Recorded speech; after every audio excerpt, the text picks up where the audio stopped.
Hello guys, mapakilala ko nga po.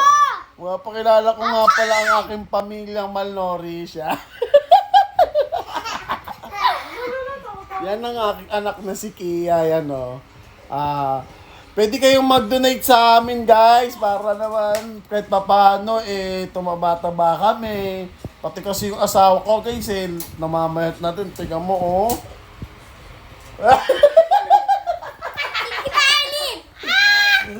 Yan guys, di ba? Grabe. So, sa pagpapadede niya, talagang nahihirapan na siya. Awa naman kami. Itong anak ko masaya pa rin kahit wala nang kinakain. So, ito yung tita niya na nag-aalaga. Dati, mataba naman siya pero makikita mo yung malnourished sa katawan niya. Tignan niyo po. Ayan o. Oh.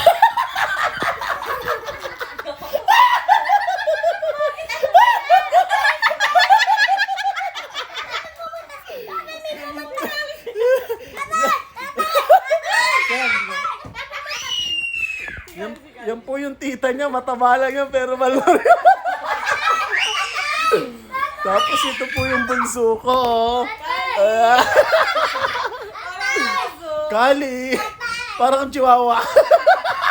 Hindi yung unggoy na ano. Yung tita niya po talaga, di lang halatang malnourished siya, pero so...